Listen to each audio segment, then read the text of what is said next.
ശാന്താകാരം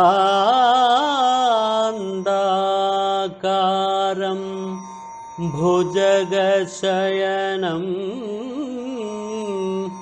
പത്മനാഭം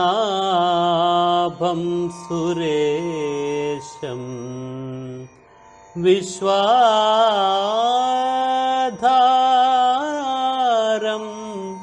ഗഗനസദൃശം മേഘവർണം ശുഭാംഗം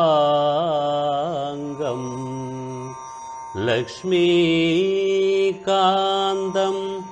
കമലനയനം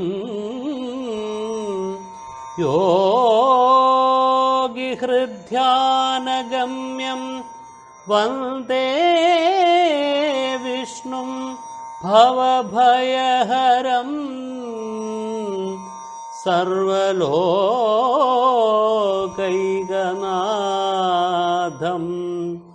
വന്ദേ വിഷ്ണും ഭവഭയഹരം സർവലോകൈകനാഥം.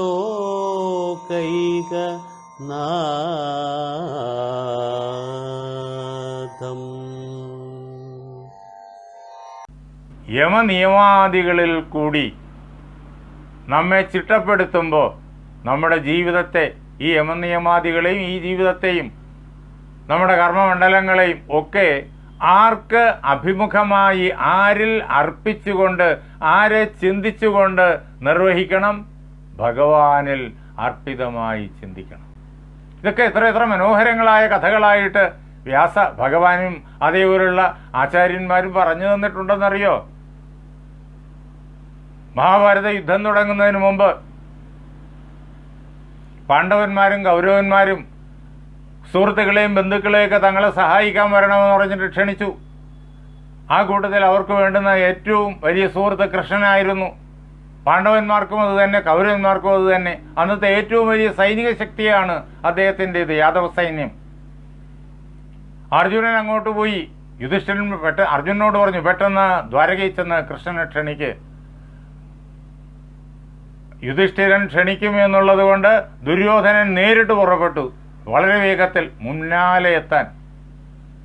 ആദ്യം ദുര്യോധനനെത്തി, തൊട്ട് പിന്നാലെയാണ് അർജുനൻ എത്തിയത്. അതിൻ്റെ വിശദവിവരങ്ങൾ എല്ലാവർക്കും അറിയാം, അതൊന്നും പറയാൻ നിൽക്കുന്നില്ല. ഭഗവാൻ എന്ത് ചെയ്തു എന്ന് ചോദിച്ചു കഴിഞ്ഞാൽ തൻ്റെ സൈന്യത്തെ രണ്ടായി പങ്കുവച്ചു. രണ്ടു കൂട്ടരെയും ഞാൻ സഹായിച്ചേക്കാം. അതിനുള്ള കാരണങ്ങളുണ്ട്. രണ്ടുപേരെയും സഹായിച്ചേക്കാം. ആയുധമെടുക്കാതെ നിരായുധനായി യുദ്ധം ചെയ്യാത്തവനായ ഞാനൊരു വശത്ത്, സർവ്വ ആയുധ സന്നാഹങ്ങളോടുകൂടിയ എൻ്റെ സൈന്യം മറുവശത്ത്. ഇതിലേത് വേണോ തിരഞ്ഞെടുക്കാം. ആദ്യം തിരഞ്ഞെടുക്കാനുള്ള അധികാരം ഞാൻ അർജുനന് കൊടുക്കുകയാണ്. അർജുനൻ എടുത്തുകൊള്ളട്ടെ. ദുര്യോധനാകെ പരിഭ്രമമായി. യുദ്ധം ചെയ്യാത്ത കൃഷ്ണൻ എനിക്കെന്തിന്? ഈ സൈന്യമാണല്ലോ എനിക്ക് വേണ്ടത്. അർജുനൻ സൈന്യം ചോദിച്ചു കഴിഞ്ഞാലോ? ആരായാലും സൈന്യമല്ലേ ചോദിക്കൂ. അർജുനൻ ചോദിച്ചു കഴിഞ്ഞാലോ തനിക്ക് സർവവും സൈന്യം മുഴുവൻ നഷ്ടപ്പെടുകയില്ലേ? ദുര്യോധനൻ പരിഭ്രമമായി. പക്ഷേ ആ പരിഭ്രമം ഉടനെ തന്നെ മാറി. എന്താ? അർജുനൻ പറഞ്ഞു, ഭഗവാനെ എനിക്ക് അങ്ങ് മാത്രം മതി. അങ്ങ് ആയുധവും എടുക്കണ്ട, യുദ്ധവും ചെയ്യണ്ട. അങ്ങ് എൻ്റെ തേരിലിരുന്ന് തേര് തെളിച്ചാൽ മതി, വേറെ ആരും വേണ്ട. ഇതാണ് സർവകർമ്മങ്ങളും. യുദ്ധം എന്നുള്ള കർമ്മം, കുരുക്ഷേത്ര യുദ്ധം പടിവാതിക്ക് വന്ന് നിൽക്കുകയാണ്. അതുപോലും ഭഗവതർപ്പിതമായി. അവിടെയും ഭഗവാൻ മാത്രം മതി. ആറ്റം ബോംബുകളും മറ്റ് സൈനിക വ്യൂഹങ്ങളും ഒന്നും വേണ്ട. ഭഗവാൻ കൂടെ ഉണ്ടെങ്കിൽ സർവ ബോംബുകളും നിഷ്ക്രിയം, നിഷ്പ്രഭം. അതാണ് കുരുക്ഷേത്ര യുദ്ധത്തിൽ നമ്മൾ കണ്ടത്. വ്യാസൻ ഇതെല്ലാം ഭംഗിയായി കാണിച്ചു തന്നിരിക്കുകയാണ്. അർജുനൻ ഭഗവാൻ മാത്രം മതി എന്ന് പറഞ്ഞു. ഇത് കഴിഞ്ഞിട്ട് ദുര്യോധനൻ പോയതിന് ശേഷം ദുര്യോധനൻ സന്തോഷിച്ചു പോയി, സൈന്യവും കൊണ്ടുപോയി. കൃഷ്ണൻ ചോദിച്ചു, നീ എന്തിനാ എന്നെ ഇങ്ങനെ സെലക്ട് ചെയ്തത്? അപ്പോഴേക്കും അർജുനൻ പറഞ്ഞു, എനിക്ക് വേണ്ടത് അങ്ങ് മാത്രമാണ്, വേറെ ഒന്നും എനിക്ക് വേണ്ട. അങ്ങ് കൂടെ ഉണ്ടെങ്കിൽ അങ്ങ് പറയുന്നതെല്ലാം ചെയ്യാനുള്ള കരുത്ത് എനിക്കുണ്ടാകും. വേണ്ടുന്നത് അങ്ങയ്ക്കറിയാം, അങ്ങ് പറഞ്ഞു തരും. അത് അങ്ങയുടെ തന്നെ ആ അനുഗ്രഹത്തിൻ്റെ ബലത്താൽ ഞാൻ നിർവഹിക്കും. ജയം സുനിശ്ചിതം. അങ്ങുണ്ടെങ്കിൽ ജയം സുനിശ്ചിതം. അങ്ങ് എൻ്റെ തേര് തെളിക്കുക, അങ്ങ് വേണ്ടുന്നത് ഉപദേശിക്കുക. അങ്ങയുടെ അനുഗ്രഹത്താൽ ഞാനെല്ലാം ചെയ്യും. ഇതാണ് യോഗ. പരമാത്മാവിൽ അധിഷ്ഠിതമായി താൻ ചെയ്യേണ്ടതായ സർവകർമ്മങ്ങളെയും ചെയ്യുക. എത്രത്തോളം സമർപ്പിക്കാൻ കഴിയും? അർജുനനെ പോലുള്ള പൂർണ്ണ സമർപ്പണം 1 ദിവസം കൊണ്ടോ 10 ദിവസം കൊണ്ടോ 1 ജന്മം കൊണ്ടോ ഒക്കെ ഒന്നും കിട്ടുകയില്ല. നല്ല ഇച്ഛാശക്തിയുള്ള ആളിന് കിട്ടും, ഈ നിമിഷം തന്നെ കിട്ടും. അല്ലാതുള്ളവർക്ക് അതിന് സമയമെടുക്കും. പക്ഷെ ഇതാണ് ലക്ഷ്യം. നമ്മുടെ ശക്തി മുഴുവൻ വരുന്നത് അവിടെ നിന്നിട്ടാണ്. ഈ ശരീരം മുഴുവൻ ഉണ്ടാക്കി നിലനിർത്തി പ്രവർത്തിപ്പിക്കുന്നത് അവിടുത്തെ ചൈതന്യമാണ്.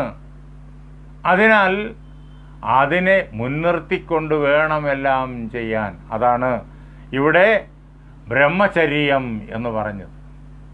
പരമാത്മ അഭിമുഖമായിട്ടുള്ള ചിന്തകളും പ്രവൃത്തികളും. അഹിംസ, സത്യം, അസ്തേയം, ബ്രഹ്മചര്യം, അപരിഗ്രഹം. മറ്റുള്ളവർ എന്തെങ്കിലുമൊക്കെ ധനവും സമ്പത്തും സമ്മാനങ്ങളും സാമ്രാജ്യവും ഒക്കെ എനിക്ക് തരണം എന്നുള്ളതായ ആഗ്രഹമേ പാടില്ല. ആരിൽ നിന്നും ഒന്നും സ്വീകരിക്കാൻ താല്പര്യമേ ഇല്ല. ആരിൽ നിന്നും ഒന്നും സ്വീകരിക്കുകയുമില്ല. അതാണ് അപരിഗ്രഹം. ഇതാണ് യമം.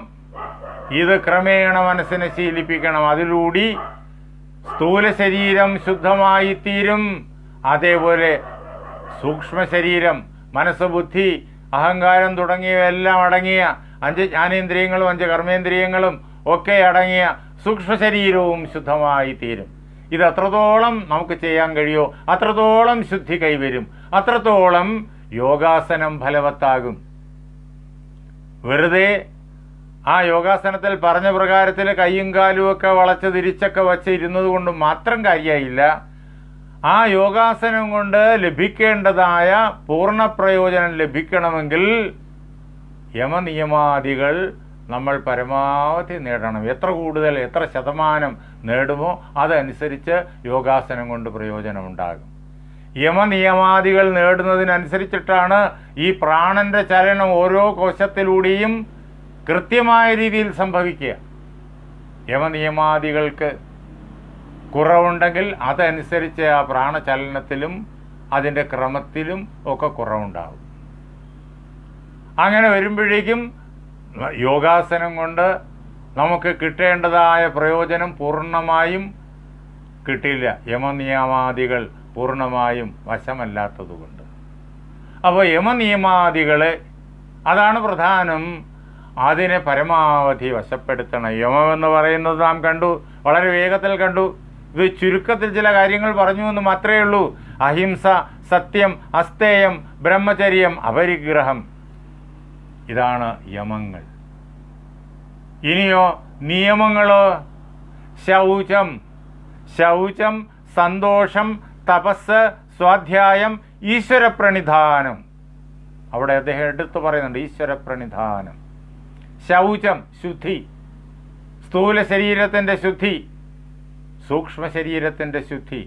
സൂക്ഷ്മ ശരീരത്തിൽ 5 ജ്ഞാനേന്ദ്രിയങ്ങൾ, 5 കർമ്മേന്ദ്രിയങ്ങൾ, അതേപോലെ തന്നെ നമ്മുടെ മനസ്സ്, ബുദ്ധി, അഹങ്കാരം, ചിത്തം ഇതെല്ലാം ഉണ്ടല്ലോ. 19 ഘടകങ്ങളുണ്ടല്ലോ.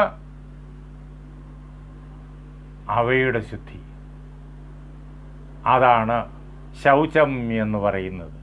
അങ്ങനെ സ്ഥൂല സൂക്ഷ്മ ശരീരങ്ങളുടെ ശുദ്ധീകരണം. സ്ഥൂല സൂക്ഷ്മ ശരീരങ്ങൾ ശുദ്ധീകൃതമാകുമ്പോൾ കാരണശരീരവും ശുദ്ധീകൃതമാകും. സത്വഗുണം, രജോ ഗുണം, തമോ ഗുണം എന്ന 3 ഗുണങ്ങളാണ് കാരണശരീരത്തിലുള്ളത്. അതിൽ തമസ്സും രജസ്സുമാണ് കാരണശരീരത്തെ പങ്കിലമാക്കുന്നത്. അവയാണ് മനസ്സിനെയും ബുദ്ധിയെയൊക്കെ കൊണ്ട് തെറ്റായ രീതിയിൽ ചിന്തിപ്പിക്കുകയും പ്രവർത്തിപ്പിക്കുകയും ഒക്കെ ചെയ്യുന്നത്. അവയാണ് സ്ഥൂല ശരീരത്തെ പോലും പല പ്രകാരത്തിൽ കഷ്ടപ്പാടുകളിലേക്ക്, രോഗാദ്യവസ്ഥകളിലേക്ക് തള്ളിയിടുന്നത്. ആ രജോ ഗുണത്തെയും തമോ ഗുണത്തെയും പരമാവധി കുറച്ചു കൊണ്ടുവരണം. അങ്ങനെ കാരണശരീരവും ശുദ്ധമായി തീരണം. അതിന് കർമ്മയോഗാനുഷ്ഠാനങ്ങളൊക്കെ വേണം. ഇതുമായി ബന്ധപ്പെട്ട് അതെല്ലാം നിൽക്കുന്നു. അങ്ങനെ സ്ഥൂല ശരീരവും സൂക്ഷ്മ ശരീരവും കാരണശരീരവും ശുദ്ധീകരിക്കുക എന്നുള്ളതാണ് ശൗചം. പിന്നെയോ സന്തോഷം. ഇതൊക്കെ ആവുമ്പോൾ മനസ്സിന് ശാന്തത കൈവരും. ഏതവസ്ഥയിലും നമ്മൾ അങ്ങേയറ്റം ഉന്മേഷവാന്മാരായിരിക്കും, സന്തോഷവാന്മാരായിരിക്കും. ഒരിക്കലും ദുഃഖം വരില്ല. ഇന്ന് ജനം അനുഭവിക്കുന്ന ഏറ്റവും വലിയ പ്രശ്നം ഡിപ്രഷനാണ്. നോക്കണം, അതുകൊണ്ട് എന്തെല്ലാം അപകടങ്ങൾ ഓരോരുത്തരും വരുത്തി വെക്കുന്നു എന്നുള്ളത്. അത് ഈ യമനിയമാദികൾ ശീലിച്ച് ഈ യോഗ മാർഗത്തിലൂടി ചരിക്കാൻ അല്പമെങ്കിലും ശ്രമിക്കാത്തത് കൊണ്ടാണ്. അല്പമെങ്കിലും ശ്രമിച്ചാൽ അത് വരില്ല. അങ്ങനെ ഡിപ്രഷൻ തുടങ്ങിയതായ ഭയങ്കരമായ മനുഷ്യനെ കൊണ്ട് അപകടം പ്രവർത്തിപ്പിക്കുന്ന അവസ്ഥകൾ അത് വരാതിരിക്കണമെന്നുണ്ടെങ്കിൽ ഇക്കാര്യത്തിൽ ശ്രദ്ധിക്കണം. അതാണ് സന്തോഷം. പിന്നെയോ തപസ്. തപസ് വെളിയിലേക്ക് സമ്പത്തിലും അധികാരത്തിലും ഒക്കെ കൊതിപൂണ്ട് പാഞ്ഞു നടന്ന് ആരെയും ഉപദ്രവിച്ചിട്ടായാലും സമ്പത്ത്, അധികാരം എന്നുള്ള അവസ്ഥയിലാണ് മനുഷ്യൻ ഇന്ന് അധികവും സഞ്ചരിക്കുന്നത്. രാക്ഷസീഭാവം അതിൽ പോകാതെ, മറ്റുള്ളവരെ വേദനിപ്പിച്ച് ഉപദ്രവിച്ച് തനിക്ക് സുഖങ്ങൾ നേടിയെടുക്കാനുള്ള ആ ഒരു മാനസികാവസ്ഥയിൽ പോകാതെ മനസ്സിനെ സാത്വിക മാർഗത്തിലേക്ക് നയിച്ച് ഉള്ളിലേക്ക് ഈശ്വരാഭിമുഖമായി ഇങ്ങനെ മുന്നോട്ട് കൊണ്ടുപോകുന്നതാണ് തപസ്. അത് വളരെ തപസ്സിനെക്കുറിച്ച് വളരെ ലളിതമായൊരു വ്യാഖ്യാനം. ഇനി ഇതിൻ്റെ വളരെ വിശദമായ കാര്യങ്ങൾ തുടർന്ന് പഠിക്കുമ്പോഴേക്കും നമുക്ക് മനസ്സിലാകും. പിന്നെ സ്വാധ്യായം. വേദാദികളായിരിക്കുന്ന മഹാഗ്രന്ഥങ്ങൾ പഠിക്കൽ. വേദങ്ങൾ പഠിക്കണം. എല്ലാവർക്കും വേദം പഠിക്കാൻ അധികാരമുണ്ട്. ചട്ടമ്പിസ്വാമികളുടെ വേദാധികാര നിരൂപണം വായിച്ചു കൊള്ളുക. മുക്കുവസ്ത്രീയുടെ മകനായിരിക്കുന്ന വേദവ്യാസനാണ് വേദത്തെ ചിട്ടപ്പെടുത്തി നമുക്ക് തന്നത്. ഇതിൽ കൂടുതൽ എന്ത് തെളിവ് വേണം? ജാതിയോ സ്ഥാനമാനങ്ങളോ അധികാരമോ സമ്പത്തോ ഒന്നും വേദം പഠിക്കുന്നതിന് തടസ്സമേ അല്ല. അങ്ങനെ വേദം എല്ലാവരും പഠിക്കണം. ഉപനിഷത്തുകൾ വേദത്തിൻ്റെ ഭാഗമാണ്, അത് പഠിക്കണം. ഈ മഹാഗ്രന്ഥങ്ങൾ പഠിക്കണം. രാമായണം, മഹാഭാരതം, ഭാഗവതം, അത് പഠിക്കണം. അതിൽ ഈ കാര്യങ്ങളെല്ലാം അടങ്ങിയിരിപ്പുണ്ട്. അത് നമ്മുടെ സ്വഭാവമായിട്ട് മാറും. നമ്മുടെ ചിന്തയുടെ, നമ്മുടെ ഓരോ കോശത്തിൻ്റെയും ഭാഗമായിട്ട് മാറും. അതാണ് സ്വാധ്യായം. പിന്നെയോ ഈശ്വരപ്രണിധാനം. സർവവും ഈശ്വരനിൽ സമർപ്പിക്കൽ, എല്ലാം ഈശ്വരനിൽ സമർപ്പിക്കൽ. ഇന്ദ്രപ്രസ്ഥത്തിൽ അവിടെ മനോഹരമായ നഗരം, ഇന്ദ്രപ്രസ്ഥം എന്നുള്ള നഗരം ഉണ്ടാക്കി അതിനകത്ത് മായക്കാഴ്ചകളുള്ളതായ ഒരു സഭാമണ്ഡപമൊക്കെ ഉണ്ടാക്കി യുധിഷ്ഠിരൻ വസിക്കുമ്പോൾ യുധിഷ്ഠിരൻ രാജസൂയം ചെയ്യണമെന്നൊരാഗ്രഹം. എല്ലാ രാജാക്കന്മാരും ഇങ്ങനെ ആഗ്രഹിച്ചു എന്ന് വരാം. അവരെന്ത് ചെയ്യും? സ്വന്തം കരുത്തുകൊണ്ട് രാജസൂയം നടത്താൻ തുടങ്ങും. എല്ലാവരെയും ജയിച്ചിട്ട് വേണം, ദിഗ്വിജയം നടത്തിയിട്ട് വേണം രാജസൂയം ചെയ്യാൻ. സ്വന്തം കരുത്തുകൊണ്ട് ഇതെല്ലാം ചെയ്ത് കളയാമെന്ന് വിചാരിക്കും. യുധിഷ്ഠിരൻ അങ്ങനെയല്ല ചിന്തിച്ചത്. അതാണ് ഈശ്വരപ്രണിധാനം. യുധിഷ്ഠിരൻ എന്ത് ചെയ്തു? അദ്ദേഹം ഭഗവാൻ കൃഷ്ണനെ ക്ഷണിച്ചു വരുത്തി. യുധിഷ്ഠിരന് ദൂതനായിട്ട് നാരദൻ തന്നെയാണ് അങ്ങോട്ട് പോയത് ദ്വാരകയിൽ. അങ്ങ് വന്നിരുന്ന് രാജസൂയം നടത്തിത്തരണം. ഇതായിരുന്നു യുധിഷ്ഠിരൻ്റെ പ്രാർത്ഥന. രാജസൂയം നടത്തണമോ വേണ്ടയോ എന്നുപോലും എനിക്കറിയില്ല. അങ്ങ് തീരുമാനിക്കണം. അങ്ങ് തന്നെ എല്ലാം ചെയ്തു തരണം. ഞാൻ അങ്ങയുടെ ദാസനായി ഇതാ അങ്ങയുടെ മുന്നിൽ നിൽക്കുന്നു. ഇതാണ് ഈശ്വരപ്രണിധാനം. എല്ലാം ഭഗവാനിൽ സമർപ്പിച്ച് ചെയ്യുക. അതുകൊണ്ട് എന്ത് ചെയ്തു? എന്ത് സംഭവിച്ചു? ആ രാജസൂയം വിജയിച്ചു, അതിഗംഭീരമായിട്ട് വിജയിച്ചു. എന്നാൽ അതേ സമയത്ത് ജരാസന്ധൻ, മഗധയിൽ ജരാസന്ധൻ ഇതേപോലൊരു വലിയ യജ്ഞത്തിന് തുടക്കം കുറിച്ചു. അദ്ദേഹം കുറേയേറെ 20,000 രാജാക്കന്മാരെ യുദ്ധത്തിൽ തോൽപ്പിച്ച് പിടിച്ചു കെട്ടി കാരാഗ്രഹത്തിൽ കൊണ്ടിട്ടിരിക്കുകയാണ്. ഇനിയും കുറച്ച് പേരെ കൂടി തോൽപ്പിക്കാനുണ്ട്. അതിനുവേണ്ടിയുള്ള സന്നാഹങ്ങൾ ഒരുക്കിക്കൊണ്ടിരിക്കുകയാണ് ജരാസന്ധൻ. പക്ഷേ നടന്നോ? ഇല്ല. അത് നടന്നില്ല. എന്താ? തൻ്റെ കരുത്തുകൊണ്ട് അത് ചെയ്യും എന്ന് വിചാരിച്ചപ്പോൾ നടന്നില്ല. ജരാസന്ധൻ തന്നെ കൊല്ലപ്പെട്ടു പോയി. ഭീമന്റെ കൈകൊണ്ട് കൊല്ലപ്പെട്ടു പോയി. ആ കഥയെല്ലാം നമുക്കറിയാം. അത് ഈ രാജസൂയത്തിൻ്റെ ഭാഗമായിട്ട് സംഭവിക്കുന്നതാണ്. യുധിഷ്ഠിര രാജസൂയം വിജയകരമായി നടന്നു. ആര് നടത്തിക്കൊടുത്തു? കൃഷ്ണൻ നടത്തിക്കൊടുത്തു. ഭഗവാൻ നടത്തി തരും. അതാണ് ഈശ്വരപ്രണിധാനം. ചെയ്യേണ്ട എല്ലാ കർത്തവ്യങ്ങളും ഭഗവാനിൽ സമർപ്പിച്ചുകൊണ്ട് ചെയ്യൂ. കൃഷിയായാലും കച്ചവടമായാലും വിദ്യാഭ്യാസമായാലും വിദ്യാദാനമായാലും തൊഴിലായാലും ഏതായാലും ശരി, ഏത് രംഗത്ത് പ്രവർത്തിച്ചാലും രാഷ്ട്രീയമായാലും ഈശ്വരനെ മുൻനിർത്തി ചെയ്യൂ, എങ്കിൽ അത് വിജയിക്കും. ഇതാണ് നിയമങ്ങൾ. ശൗചം, സന്തോഷം, തപസ്, സ്വാധ്യായം, ഈശ്വരപ്രണിധാനം. ഇങ്ങനെ യമങ്ങളും നിയമങ്ങളും നാം അനുശീലിക്കണം. ഒരു ദിവസം കൊണ്ട് പൂർണ്ണമാവില്ല. അതുകൊണ്ടൊരു കുറ്റവുമില്ല, അതുകൊണ്ടൊരു കുറവുമില്ല. എനിക്കത് സാധിക്കുന്നില്ലല്ലോ എന്നുള്ള ദുഃഖം വേണ്ട. അതിൻ്റെ പേരിൽ ഞാൻ മോശക്കാരനാണ് എന്നൊരു തെറ്റിദ്ധാരണയും വേണ്ട. നാം വളരെ ശ്രദ്ധയോടുകൂടിയിട്ട് ഇതെല്ലാം ഉൾക്കൊള്ളാൻ ശ്രമിക്കുക. അതിനു വേണ്ടിയിട്ടുള്ളതായ അനേകം മാർഗങ്ങൾ പണ്ടേ തന്നെ നമ്മുടെ മുത്തശ്ശിമാരും കാരണവന്മാരും നമുക്ക് തന്നിട്ടുണ്ട്. എല്ലാ വർഷവും മാലയിട്ട് വ്രതം നോറ്റ് ശബരിമലയ്ക്ക് പോകുന്ന സംവിധാനം പണ്ടേ ആചാര്യന്മാർ നമുക്ക് തന്നു. നമ്മൾ മാലയിട്ട് വ്രതം നോക്കുമ്പോഴേക്കും യമനിയമങ്ങളാണ് ആ ചെയ്യുന്നത് മുഴുവൻ.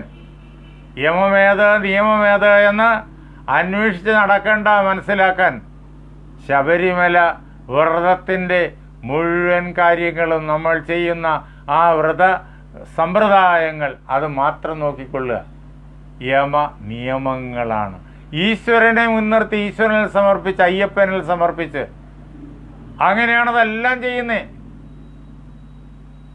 ഇതെല്ലാം നമ്മുടെ ജീവിതത്തിലുണ്ട്, നമ്മുടെ സംസ്കാരത്തിൻ്റെ ഭാഗമായിട്ടുണ്ട്. നമ്മുടെ ക്ഷേത്ര ദർശനം അത് ഈ യമനിയമാദികളെ വളർത്താൻ വേണ്ടിയിട്ടാണ്. അവിടെ നമ്മൾ ക്ഷേത്രത്തിൽ പോകേണ്ടത് എങ്ങനെയാണെന്നൊക്കെ നമ്മുടെ മുത്തശ്ശിമാർ പഠിപ്പിച്ചു തന്നിട്ടുണ്ട്. അങ്ങനെയാണ് നമ്മൾ പോവുക. അത് നമ്മൾ പാലിച്ച് പോകുമ്പോഴേക്കും നാം ഈ യമനിയമാദികളുടെ വഴിയിൽ വരികയാണ്. അത് ഇങ്ങനെ ഈ ഗ്രന്ഥങ്ങളിൽ കൂടി തന്നെ, അതിൻ്റെ വ്യാഖ്യാനങ്ങളിൽ കൂടി തന്നെ നാം പഠിക്കുമ്പോൾ നമുക്കത് വളരെയേറെ സ്പഷ്ടമായിത്തീരും. അപ്പോൾ ബോധപൂർവമായിട്ട് അതെല്ലാം നമുക്ക് സ്വായത്തമാക്കാൻ കഴിയും.